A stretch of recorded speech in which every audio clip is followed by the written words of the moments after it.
আমরা প্রতিনিয়ত বিভিন্ন অসুখে নিয়মিত ঔষধ সেবন করি। ঔষধ কাজ না করলেও অনেক সময় সেবন করেই যাই, কিন্তু আমরা অনেকেই হয়তো জানি না হিজামা চিকিৎসার মাধ্যমে সকল রোগ নিরাময় করা সম্ভব এবং এটা একটা সুন্নাহ ভিত্তিক চিকিৎসা পদ্ধতি।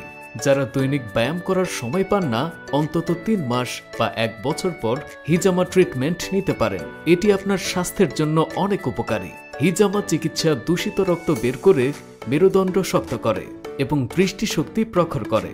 আমরা cupping therapy, massage therapy, fire cupping therapy ও লিচ থেরাপি প্রদান করে থাকি। হিজামার উপকারিতা: স্ট্রোক, প্যারালাইসিস, কোমর ব্যথা, বাত ব্যথা, হাঁটু ব্যথা, জয়েন্টের হাড়ক্ষয়জনিত ব্যথা, কাঁধে ব্যথা, ঘাড় ব্যথা, আঘাতজনিত ব্যথা, পায়ের গোড়ালিতে ব্যথা ইত্যাদি রোগ ভালো হয়। তাই আর দেরি না করে হিজামা চিকিৎসা নিতে যোগাযোগ করুন স্ক্রিনে দেওয়া নাম্বারে।